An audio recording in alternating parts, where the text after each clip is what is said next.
everybody, and welcome back to the share button. I'm Karabo Masamola, your host, and today on this episode we will be having Khulu Skenjana, an actor, thespian, and family man. So this man has been on so many films, telenovelas. He broke out in Jerusalem. Well, it's called Jerusalem, and Tempi Pusha, Zabalaza, and The Imposter. Actually, you know what? Have a look-see. Here we go. So, Justine, what do you say? I run a very reputable magazine, then.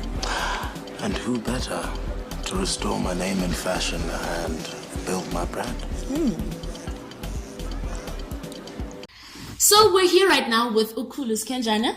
How are you, Buti? I'm very well, and you, Karabo Masamola? Yes, I'm very well, thank you. Oh, how I love the sound.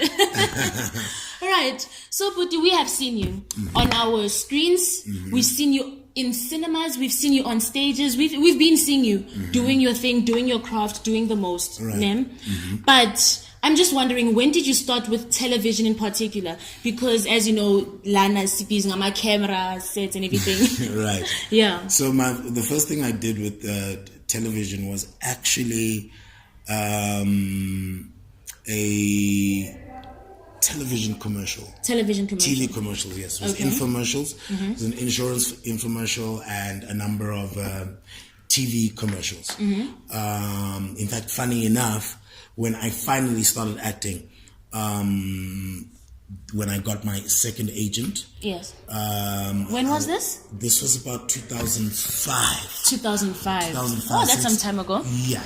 And I remember when I finally joined Anna, I got the first 5 auditions that I went for, I got them. I got cast. All 5? All 5. The very first thing that I got cast for was actually a presenting show. Yes. Presenting a game show, a live game show. It was called Coca-Cola Wishbake Game Show. I generally don't remember it. Yeah, But it's all those years ago. 13, I mean, I'm only 21. 13 years ago. So it was a 5-minute game show, live game show that I did. Okay. I presented it with Nontle Time. I remember Nontle? Yes, yeah, definitely. So it was that, and then it was also these TV commercials. So now a TV commercial is basically a film set. It's also, when you're on a set for a TV commercial, yes, you're on a set for a film. So Zafana, you'd say? It's the same thing. Same thing, 6 and 9. Yeah, a commercial is a 30-second movie. Is what you are watching when you're watching a TV advert, guys. Yo, so you had gigs on gigs? But when I got onto my first, film set for a commercial, that's when I realized that I was an actor. Yes. I literally, how I explain it is when I stepped onto a film set, I found God. I felt the presence of Umdali. So even now I'm on a film set. It's very, I'm not only in a film set, we're also happening to be shooting in a theater. So it's just God upon God upon God. All these energies. It's just Godness. Yes. Yeah. Okay. So, what struggles did you come across as a newcomer in the industry? And how did you dodge the bullets? You know what I'm saying? Okay, I did something that you guys must not do.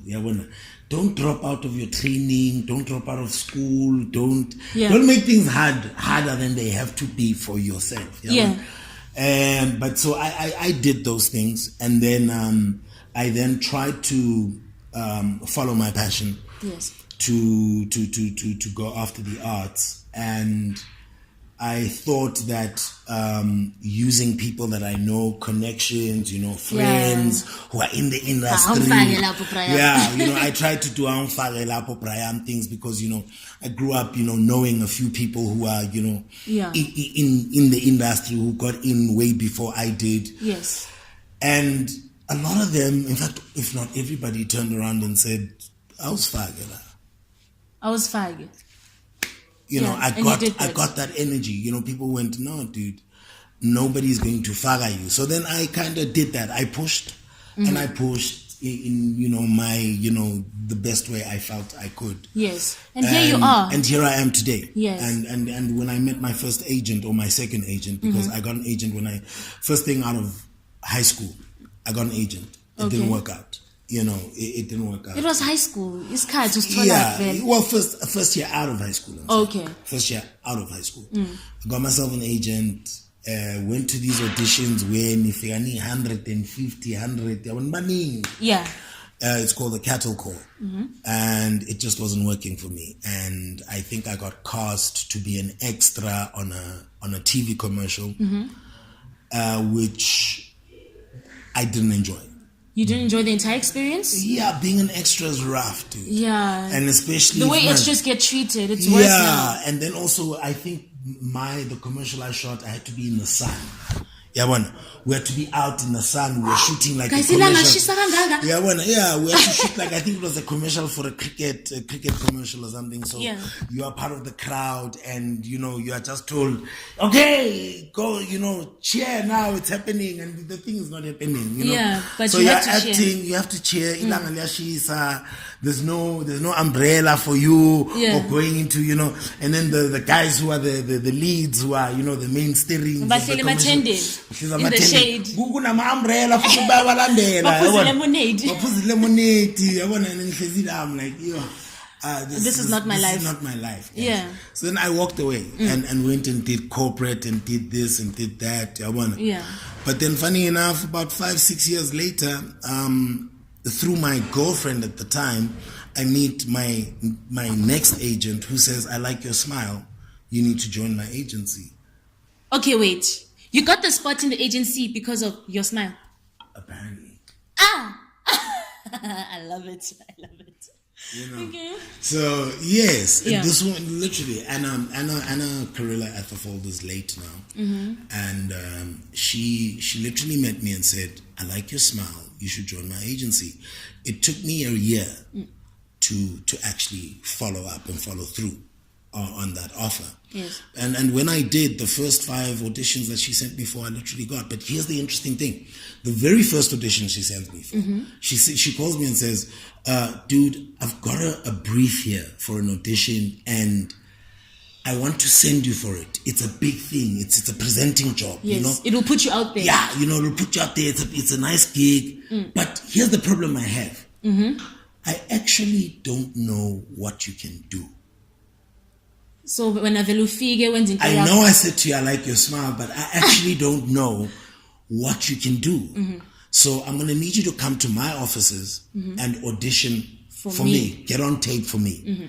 I'm going to send you the audition site, the script for this thing. Yeah. So she sends me, I go to her, she puts me on camera, I do my thing, and she literally goes, go.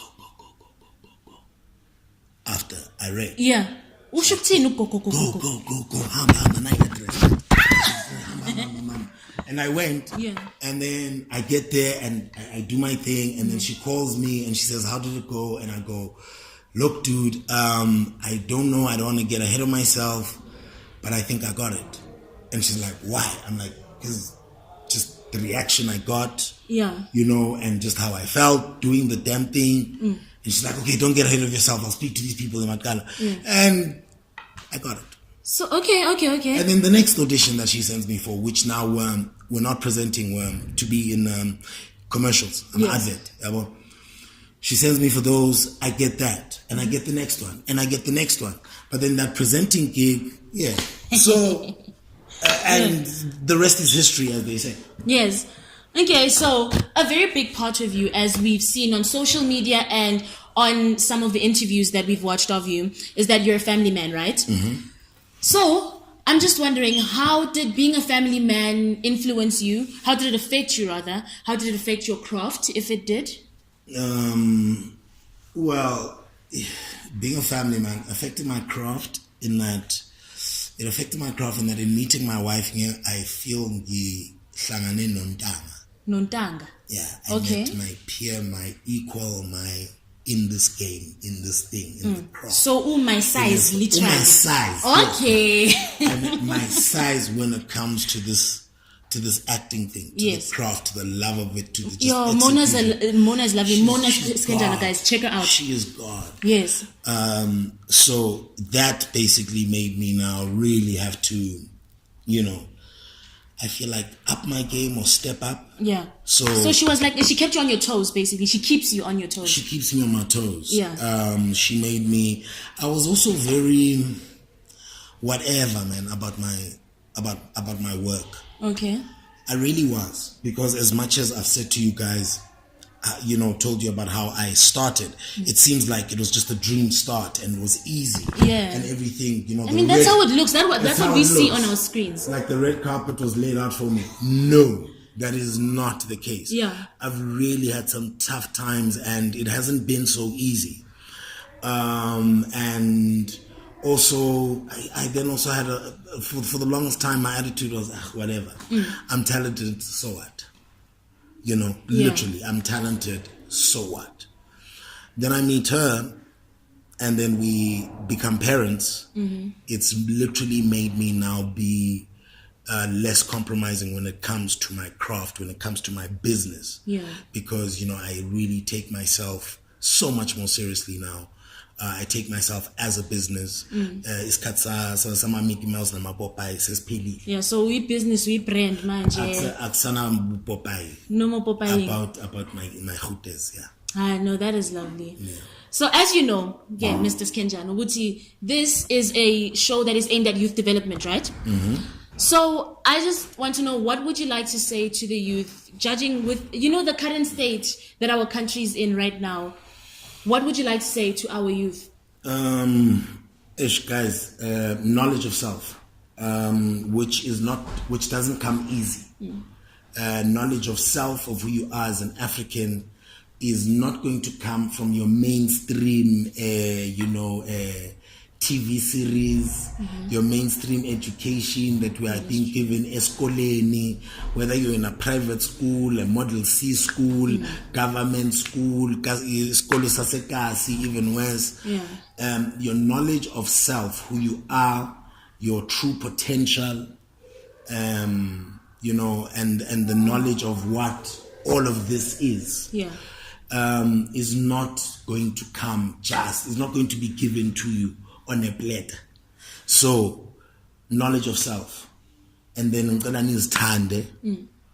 And then mase nizithanda, nizobona ukuthi you are not Mickey Mouses, you are not biatches and nyakas. Yeah. You start to take yourself seriously.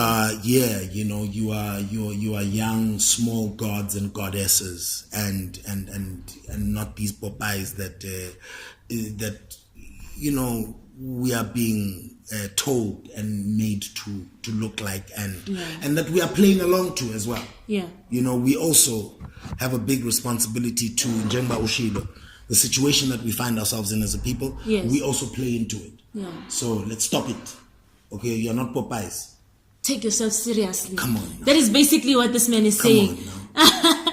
Thank you so much for joining us, Khulu. Thank you. And to everybody back home, I hope you enjoyed this interview. I really hope that you managed to grasp something. If you had been questioning yourself about anything, I hope you got your answers. Till next time, everybody, goodbye. So we are here now at the Market Theatre here to interview and speak to Khulu Skenjana. Hey, you know Khulu Skenjana? You've been sitting here for ages. What's good? This nigga